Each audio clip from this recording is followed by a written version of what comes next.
Adam Atkinson, playing almost the same word game in multiple languages. Adam, for strange historical reasons, runs a stand at Pisa University Open Week, even though he doesn't work there. Open Week is when prospective students come to learn about the university. Adam's stand is actually about games, puzzles, and math that don't really have to do with the university, but it's a very popular event. And I turn it over to you, Adam. Thank you for joining us. Right, so my topic is playing almost the same word game in multiple languages. Initially, I'd like to ask you to bear with me. I hope that none of you have been badgered into coming here. I hope you're all here of your free will. And I'm grateful to the G4G committee for giving me this opportunity to give a talk. I appreciate it's not the done thing for me to just swan in, perch on a chair and rabbit on about any old nonsense. If I continue to skate around the issue, I suspect that Rhodey will feel she might be required to winkle the point of this talk out of me, but I kid you not, by the end of the talk, I will have a message and I plan to ram it home. It's not even clear that what I'm going to tell you about is really a game. There are no scores, there are no winners. Most of the times I've seen it played, there aren't even turns.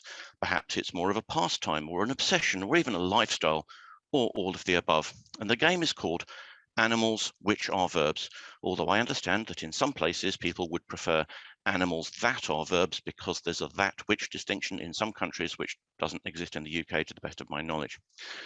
Anyway, an example of an animal which is a verb is fish, and it's usually the one I give to people when introducing the game to them. So fish is a noun, there's a fish, but to fish is a verb. And if people want another example, I generally say fly, because a fly is a small insect, but to fly is also a verb. So the game consists of people, not necessarily in any particular order or taking turns, saying, ooh, ooh, dog, because you can dog somebody's steps, or how about horse around, and so on. And this runs into the meta part of the game, where a lot of it turns into people trying to work out whether they want to allow things or not. I'm perfectly happy with animals which need prepositions after them. So lark about, monkey with, horse around. I don't have any objection to that. Some people do, but there's the Alex Randolph principle. I think it's more fun. You get more entertaining moves if you allow animals that need things.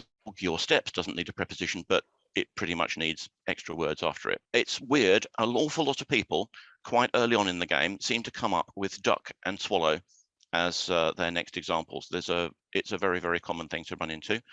There's also cow people into submission, perch on a chair, as I've used, a flounder when you're confused by things, bear with me, bear a child, I can't bear it, seal the deal, seal something with some sort of sticky substance, and so on. I'll slug you in the face, you quail if you're afraid of things. And sometimes people make moves which are animals that you've never heard of. So apparently there are animals called flicker, rough, rail, and chat. I didn't know any of those. So one thing that can happen in the game is that you've never heard of the verb or you've never heard of the animal, and you have to ask people what the verb means or what the animal is. With Wikipedia, this has become a lot easier. I didn't know that there was a verb to tit until I ran across it today on Wiktionary. Apparently it means to taunt or reproach or to strike lightly. And this is probably connected to tit for tat that turns up in game theory type stuff.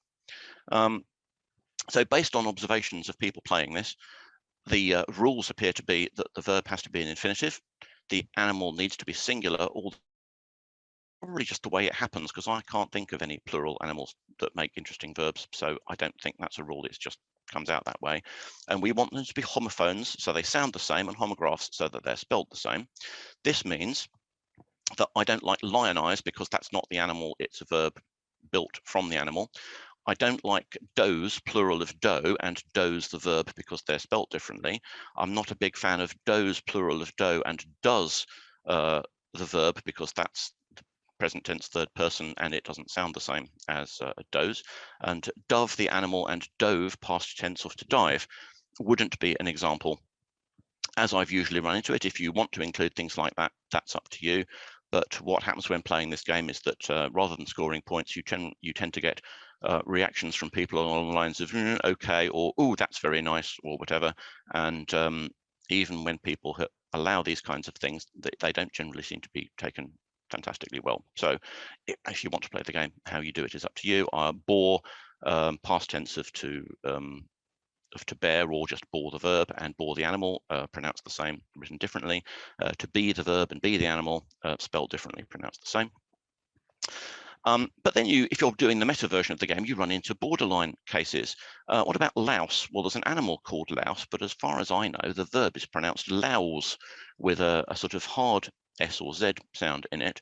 But fairly clearly, these ought to be the same thing. So should we be allowing things with clear precedence?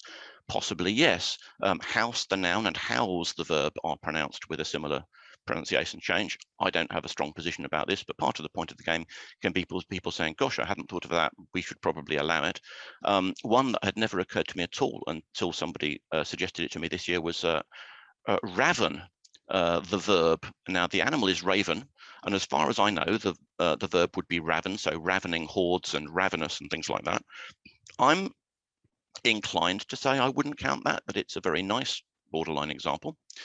At which point, here are some things that I think are right out. I have actually had people say that there's a verb, to hector, and that their cat is called Hector and therefore is an animal, and this should count. I think that's completely unreasonable. Similarly, claiming nurse or clown on the grounds that there's a nurse shark and a clownfish, I think that's going too far. Arguing that we should allow to mother, to grandfather, to nurse, and so on, because humans are part of the animal kingdom. Yeah, no. Body parts, to claw, to shell, to head, to stomach, to face, and so on. I don't really think that's on. And again, up to you, but I don't think I like groups of things. So to flock, to school, to herd, and to murder, and similar. I would tend to say no, but it's up to the people playing what they think counts and what doesn't. But most of the point of the talk is when I tell people whose native language isn't English about this, they tend to say, oh, well, that wouldn't work in Glorious Republic of Exonia, because Exonian doesn't allow you to turn any old thing into a verb. So we could insist on following the English rules as we understand them, or we could try to modify them. So a bit like Scrabble has to change in other languages with mixtures of tiles and scores for the letters and so on. I'm going to use Italian for quite a lot of my examples because it's the only other language I know. I don't expect you to know any Italian or be particularly interested in it, but it's a useful source of things that you can try that might or might not work. And if you know languages other than English and Italian, some of these things might make you go, oh, well, that would work in my language and that wouldn't. And but there's this other thing we do that neither Italian nor English have, and that would work. So I'd like to thank Daniele Aurelio, Stefania Del Prete, Anna Maria Cucinotta, Giovanna from Pisa, and from Turin Maths Jam, who've contributed suggestions to all of this. Some people complain about popular maths stuff, or did normal maths stuff, where you don't get to see the dead ends and the things that didn't work, you just get to see the polished final result. So I'm going to show you some failures in the hope that they may be of some use to you as well. Let's insist on having the English rules so that the actual animal in Italian needs to be the infinitive of a verb. The problem here is, if you do a course in Italian, they will tell you that Italian verbs end in ARE, ERE, or IRE, and that severely restricts what possible animals you could come up with that would be infinitives of verbs. Examples of these three are dare, to give, bere, to drink, and dire, to say. Are there any nouns at all, leaving aside animals, that end in ARE, for example? Well, the first three that came to my mind were giullare, which means jester, allare, which means fire dog. Why that is one of the first things that popped into my head, I don't know. It's a thing for holding logs off the ground in fireplaces. Why do I know the Italian for that and not the English? I had to look it up. That is bonkers. Gattare is a plural noun, and it means women who feed stray cats. Now, conceivably, we would allow plurals in Italian if we can't get options any other way, but gattare isn't a verb to the best of my knowledge, although it looks like it could be a verb meaning to cat. We have a near miss here. There is a noun, nettere, which means nectar, and there's a verb, nettare, meaning to clean, but they've got different stressed syllables, so those aren't homophones. And I think that could be a problem in general, even if we could find some animals that look like verbs. But what I told you about verb endings isn't really true, because there are actually some classes of verb which end in a, rre, o, rre, u, rre, such as to draw, to pose, and to induce, which are on the screen at the moment. Does this help? No, it doesn't, as far as I know. And what about reflexive verbs? To give oneself or each other, to see oneself or each other, and to say to oneself or to each other. That gives us words ending in RSI. Does that help? I don't think it does. Well, actually, Italian allows you to have infinitives with one or more pronouns bolted onto the end of them. So you can put SELA and VELI and all sorts of combinations of things with direct and indirect pronouns and this feels like it opens up the scope of what you count as an infinitive a lot. Well, it does, but I don't think it helps find animals that are clearly verbs. And I would like to mention divertirvici, which means to enjoy oneself there, and is an infinitive with 3 pronouns bolted onto the end of it. I wasn't sure this was real, but I've Googled it and I have found a small number of cases where people have actually used this word. Well done, Italian. I think this is glorious. So let's give up on infinitives. That didn't work. It might work in some other languages, but it's not enough to make it a playable game. Italian is one of those languages where there are lots and lots of verb endings. I don't think this works either, but let's have a bit of a look. The Italian for to give, leaving out things like I have given and I will have given and things like that, just versions where you've got a single word. We've got all of these compared with English, which would have only about 3 or 4 different things. Is any of this any use for finding animals that look like some tense or some verb? I really don't think it does to a useful degree. Just for a spirit of complete information, you can bolt pronouns into some verb forms. So giving it to me is dandomelo, which has me and it bolted into it. The imperative give me some, datemene, has me and some bolted into it. And recatosi is a past participle with the pronoun bolted onto the end, and seems to turn up in police reports, meaning having gone somewhere. I don't think any of this is any help either, but it might be for some other language. We could also play games with the nouns. Italian really likes putting suffixes on things, so you can have small things, big things, bad things, strange things, and so on. You can even chain some of these. So you can have palla meaning ball, pallone meaning football, palloncino meaning little big ball, literally, which is some particular kind of ball. Does any of this help? I don't really think it does. But what about this? Spuntino means snack. Spuntino means let them appear, the third person plural imperative. Unfortunately, they've got different stressed syllables, and snacks aren't animals. So that's a failure, but it feels like it could have gone somewhere. You can even mess with verbs by putting modifiers in them as well. So mangiare is to eat, and mangiucchiare is to nibble.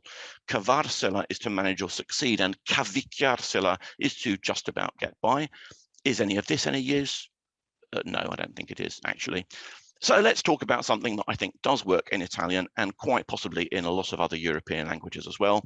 Give up on wanting the words to be exactly the same. What are the Italian for the animal fish and the verb to fish? Well, it's pesce and pescare. So we lose the final letter of the animal, we stick one of the verb endings on it, and I think that's the kind of thing that would make sense as a game in Italian. Can we find other examples? Well, yes, we can. Rombo is a fish, it's a turbot. Rombare means to roar or make a noise like traffic or things like that. Is there a connection between turbots and traffic noises? I'm reasonably confident that there isn't, so this qualifies as an entertaining move in the game because there's actually no connection between them, but you can pretend that you think there is. What about tasso, which means badger? Well, there's a verb tassare, meaning to tax, and I think that's minimal spelling changes for an Italian version of the game. I also like gufo, meaning owl, and gufare, meaning to bring bad luck, and those actually are connected because I'm pretty sure it's because owls are regarded as bringing bad luck. Sgombro means mackerel. Sgombrare means to clear a room, a space, or your mind, or something like that. Are mackerels renowned for their space clearing properties? Oh, absolutely, I'm sure that they are. I also like nutria, which means koipu, nutrire, which means to nourish. This probably means something about the high protein content of koipu. How do you go about thinking of these other than by just Googling lists of things people have come up with? Well, you might look for adjectives that people use in real life. Now, tigrato is the Italian for striped, and it looks like the past participle of a verb. And that verb would be tigrare. Does this exist? Yes, I've looked it up. There's an animal, tigre, tiger, and the verb tigrare clearly means to tiger. I don't think I've ever heard anybody say I tiger, you tiger, he, she, or it tigers, but this I think is legitimate. There's an adjective merlato, which means crenellated, a word which I use in day-to-day life, as I'm sure many of you do. Well, that looks like the past participle of a verb as well, and that verb would be merlare. And that's great because merlo means blackbird. Is there a connection between blackbirds and things around the battlements of castles? I mean, maybe, there could be, I don't know. This approach doesn't always work.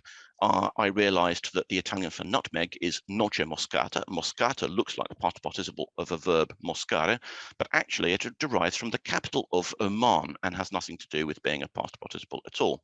However, usefully, there is a verb moscare in Italian, and mosca is the Italian for fly. What does moscare mean? Well, this is one of the most awesome verbs in any language anywhere. It means to adorn with artificial moles. And for the sake of clarity, I don't mean the animals that dig holes in your garden. I mean the things on your skin.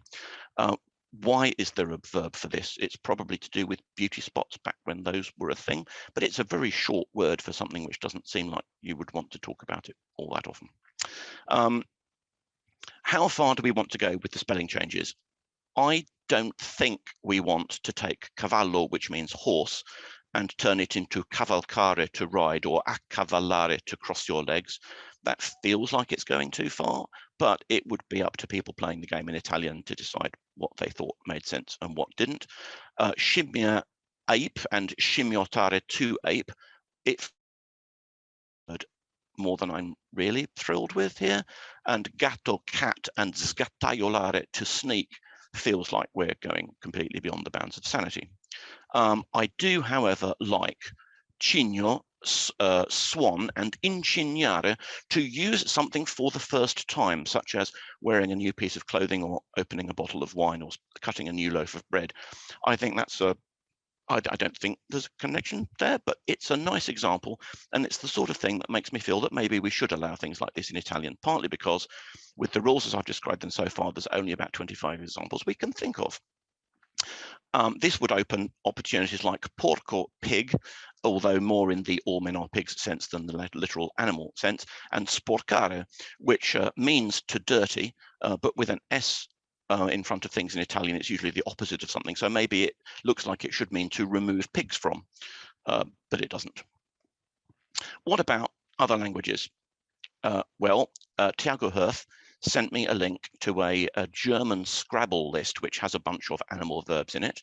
And I quite liked a verb which looks like it's derived from eel, that means to laze in the sun, one derived from dachshund, which means to waddle, and to break, as in your car, looks like the plural of horsefly. And I'm informed by native German speakers that in this list of animal verbs, about half of them really do have a connection with the animal, and about half of them don't. So that's potentially quite amusing, but I don't know enough German to really appreciate what's going on in this list. Anne van Weerden sent me some Dutch examples, which are mostly based on plurals. So if you want to play this game in Dutch, it looks like plural animals are the way to go. And I've put one of these in bold. Spider is apparently named after spinning, as in spinning thread. And the verb for a cat purring is also spinnen. And apparently there is a connection because it's believed that cats purring sound like spinning wheels. So I think that's a lovely, lovely example. I also quite like the polar bear meaning walking back and forth. I think that's quite good. French, we obviously have mouse and to smile being pretty close to each other. Tiago has also sent me some Portuguese examples. Rat and to gnaw, although here we're changing the spelling quite a bit. Bees and to work hard. Okay, that sounds fairly plausible. Elk and to lift, I don't think so. And an example where we take the animal and remove a letter from it to obtain a verb, macaws and to plough. Well, that's quite nice as well. Dinah Timina sent me a couple of Latvian examples: kuka, pig, and kukot, to make a mess; zergs, horse, and zergotes, or zergoties or something, to laugh loudly. I've had some Spanish examples: pescado, pescar, fish, and to fish. Quite a spelling change there, but clearly this is a legitimate example. So the Spanish rules would have to, because they're real. And I quite like bear and to dare being apparently related. Serpiente and serpentar, we lose a letter I in the middle, but clearly these are the same thing. So whatever the Spanish rules are would have to allow this kind of modification, and I don't speak Spanish, so it's not something I could contribute any kind of opinion to. Cesco Reale, who speaks lots of different languages, sends me a Chinese example. Apparently elephant and imitate have the same character and the same pronunciation. I don't know how this would work in Chinese and Japanese at all, and I would love to hear if there are examples that make sense. Finnish, I'm told there are 5 kinds of infinitive, and that Finnish is a very complicated language by English speaker standards. I have no idea whether this game would work in Finnish or not, or what it would look like. That's the sort of thing I'd love to know. Insert your language here.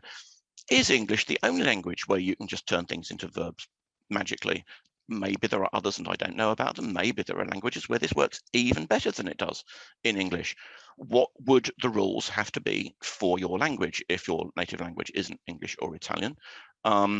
If you speak a language where nouns have cases, would that be a problem? Would you prefer the nominative or go with anything that worked at all? I mean, what are our requirements?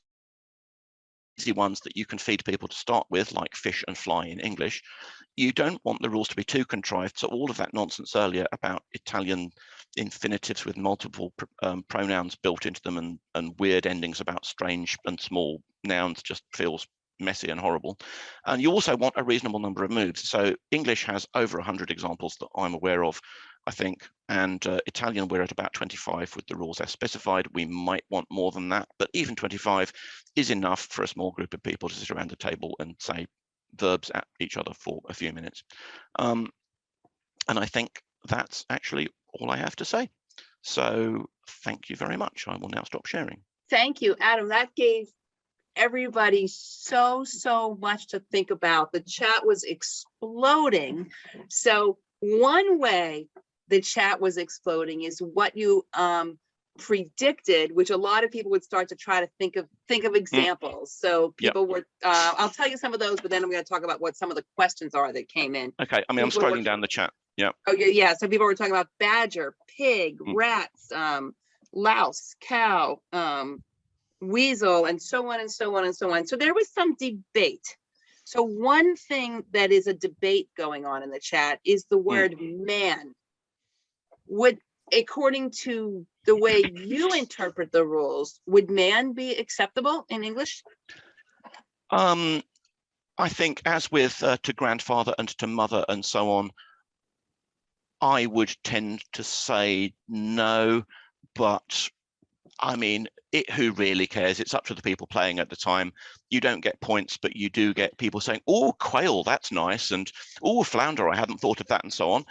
I don't really object to man. I think is counting it as a sort of the species type thing, but heading into jobs and to mother and to father and to husband and so on, I think that is going too far. That feels a bit cheeky. And certainly the my cat is called Hector. Yeah, that's just no. So here's another debate that was going on, the word bug. So some people think that yes, bug passes the test. Other people were saying no because it's a category, not a specific animal. What is we're allowing fish. Fish is a category. That was the first example I gave. I think bug is fine. I was even going to use that in my introductory thing where I would pretend that I'd written to the G4G committee repeatedly until they said, quit bugging us, Atkinson. So that was one of my planned examples early on. Now, I think bug is fine, but of course, it doesn't matter what I think. It's up to the people playing at any particular moment. And in the intro thing on the website, the reason I say you can only really play this game once is I first came across this in the early 80s. And so, of course, I've heard huge numbers of animals at this point, and I can't really play a game of this with new people because it's unfair for me to just reel off all the ones I've heard before. So I tell people about it and I listen to them playing. I might contribute an animal from time to time if they're completely stuck. But if they use animals like chat that I've never heard of, then I do occasionally learn new ones. So that's fine. So Louise put in the chat that she loves Italy, that there's a word for a woman feeding a cat. And then Colm a few minutes later said, is there an Italian word for men who feed stray bugs? And Colm put in parentheses, estudente. I don't know Italian. Well, there is an Italian. I mean, the Italian for men who feed stray cats would be gattari, but that doesn't end in an E, which we needed to force to make it look like the infinitive of a verb. So if we absolutely insisted on the infinitives immediately thing, we would probably have quite a few feminine plurals to try and make that happen, but I don't think it works. I'm not saying there are no examples at all, but I don't think there's enough to make it an interesting game. Whereas the pesce pescare thing does seem to work quite well. Chat and rough-eyed birds, yes, I know that now. I looked them up. Charles wonders, would you think it's okay, Adam, to use a word that's an animal in one language and a verb in another language? As a move in this game, yes. I'm not sure you'd be sort of submitting a French word as a move in the English version of the game or something. Yeah, I could see that you might play a multilingual version of it where you're allowed to just say, haha, Finnish, and you say a Finnish word and it works in Finnish or something. That would probably be weird, but why not? I think if you go around claiming that badgers have something to do with taxes in Italian because of the tasso tassare connection, and blackbirds have something to do with building castles, I think that would be quite amusing. And of course, badger is a verb in both English and Italian on that basis, but means very different things. So here's something interesting that came up in the chat. So Yitian is here. I apologize if I'm saying your name incorrectly, whose native language is Chinese. And in the beginning of the conversation, posted, I'm having trouble adapting it to the game to Chinese. Then when you put the slide up with the example, posted, I disagree with the Chinese example, but then a couple minutes later said, wait a minute, I grabbed the Chinese dictionary and that actually is right. But it's interesting that you just had one example in Chinese. Well, I don't know Chinese. Cesco Reale is a member of the hyper-polyglot community and speaks lots and lots of different languages. So I asked him about other languages where you could do this kind of thing, and this was his only Chinese example I can remember. I do in fact play Chinese chess, which is called Shangqi, and that symbol is the first part of the name of Chinese chess, and it's the same as the character on the elephant piece in the game, so it clearly does mean elephant. I didn't know that it also meant imitate, or if the pronunciation is exactly the same. I know Chinese has tones in it. Are the tones in elephant and imitate exactly the same? So yeah, I mean, maybe in Chinese, this is a very easy game because for all I know about Chinese, maybe all nouns are automatically verbs or something. Some languages may not have infinitives, so the whole infinitive angle might make no sense at all. I'm vaguely aware that in Japanese, infinitives end in RU. Maybe no animals do. But we don't have to be obsessed with infinitives. If we find something else that works, that's fine. So I can imagine that adapting this game to other languages could require inventiveness of some description. I'd love to hear what that might be. Yeah, and Nan Ma says, I'm Chinese and there is no concept of infinitive in Chinese. Okay. But that's fine. Could this be turned into a game in Chinese or not? Do the Chinese speakers think? Or would it just be either impossible or so obvious as to be not worth mentioning? Okay. So Yitian says, I don't think so. And I think to make the game amusing, we need examples where the verb and the animal aren't really connected to each other.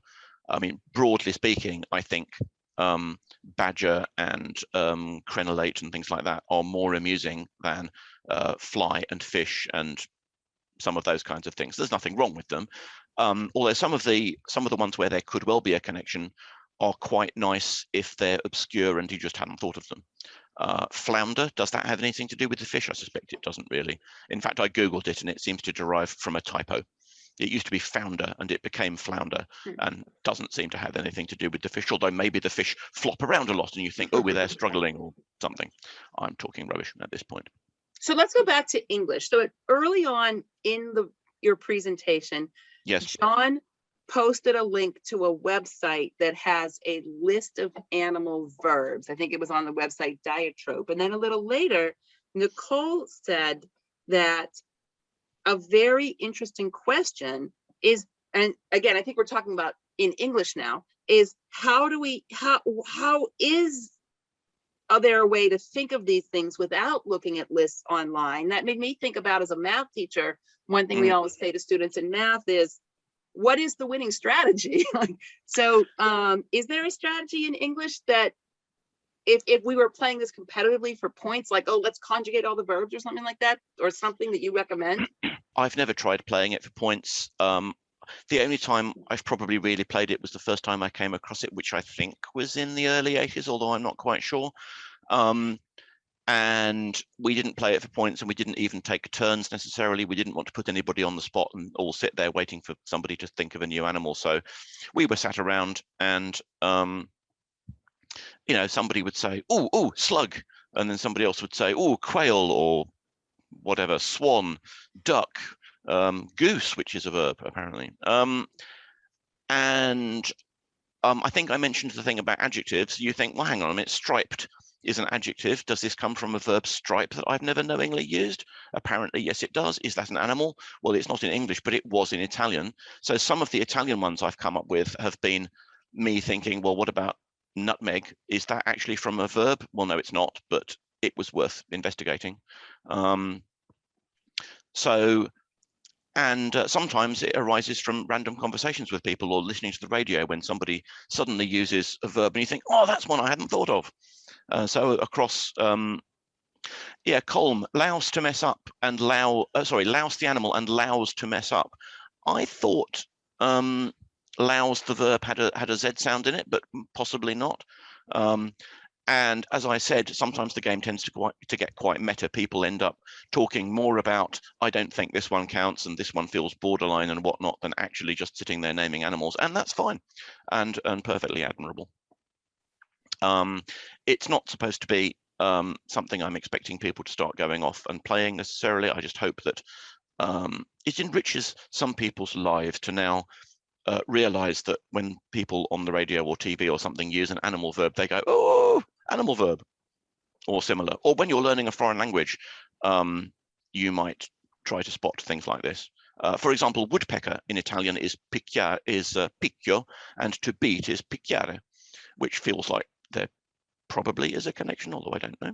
One of the words I think I used in my intro was winkle, which I suspect as an animal and a verb may not be very well known in the United States.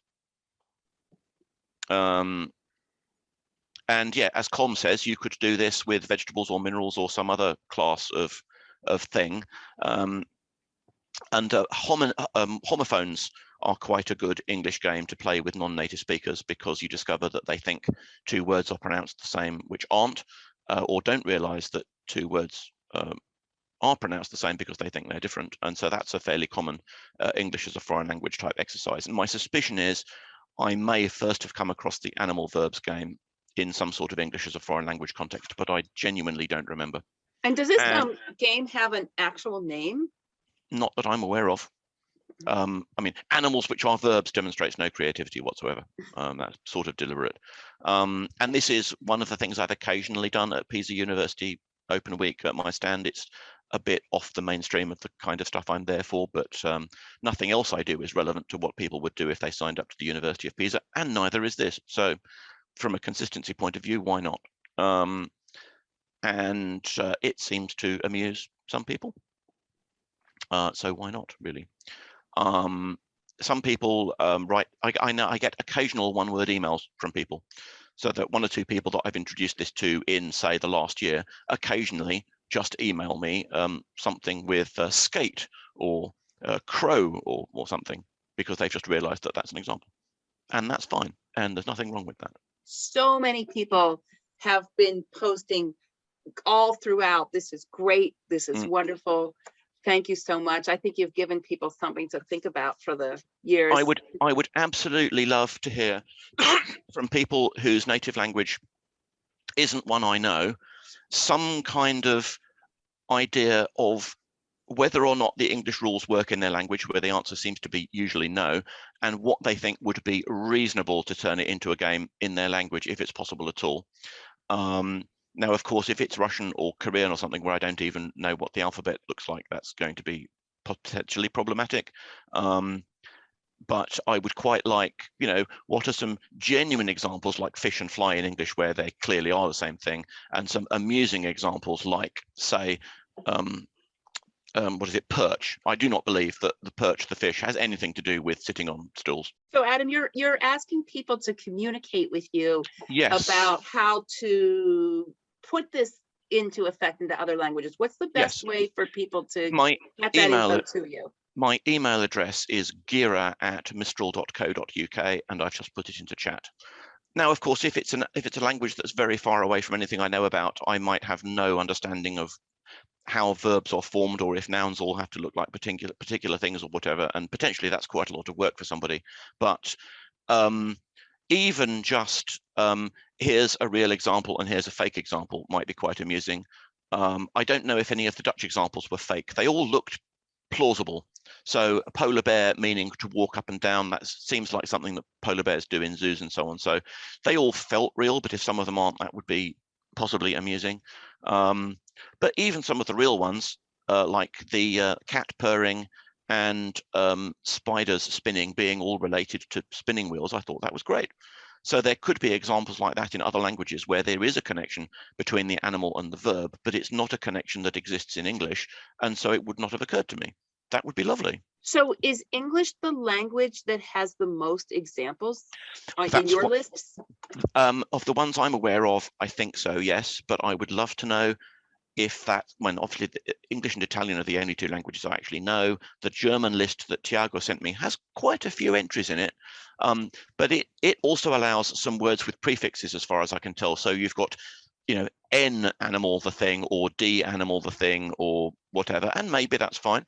I don't think in English we need to allow any of that kind of stuff, because we can get so many moves in the game just saying that they have to be exactly the same, that there's really no need to allow all of these other things as well, but we can if we like.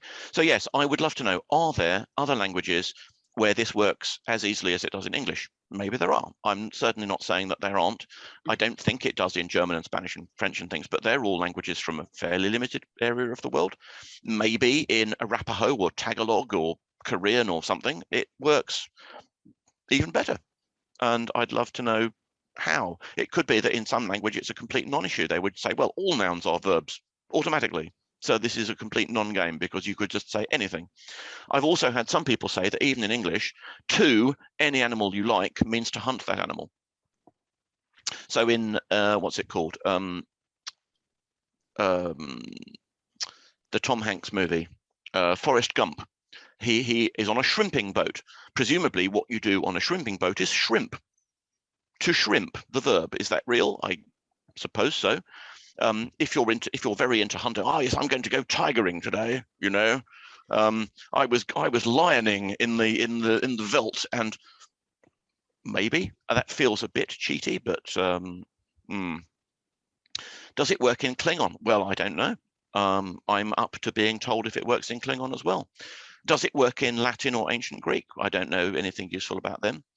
And French, the only example I know is mouse and smile, but possibly there are others. I could go Googling animal verbs French, or whatever the French for verbs and animals is. But then, as with the German list, I wouldn't necessarily appreciate how many of them were genuinely related and how many of them were a bit silly. Yeah, it seemed like to shrimp probably was a verb. I mean, what else do you do on a shrimping boat? You shrimp, it seems pretty clear. I mean, do you crab and lobster and halibut and turbot and so on? I don't know, maybe you do. But even if you do, I think a lot of those would not be regarded as particularly amusing moves when actually playing the game. So is there anything in this game that's actually considered cheating? I think that my cat is called Hector, therefore I'm going to say Hector. I think that feels completely unreasonable. I mean, I could say, well, my cat's called Reupholster. Right, okay. And my cat's called Sandblast. I mean, that feels just ridiculous. So I think that is going too far. Any last inspiring things based upon the wonderful audience participation? I'm absolutely on board with mythological creatures, because one of the Italian examples we have is dragare, which looks like it comes from drago, which means dragon. I have no problem with that. Similarly, if you can come up with Pegasus or hippogriff or something as verbs, I really don't mind those. I tend towards anything goes, but Hector, yeah, okay, now you're just being silly. Okay, Troll, yes, you see, troll, I like that. I'm on board with troll. I like it. Yes, absolutely. I think this is the kind of thing we want more of. So thank you very much. Yes. All righty, Adam Atkinson, thank you so much. This was really wonderful. Thank you all for coming.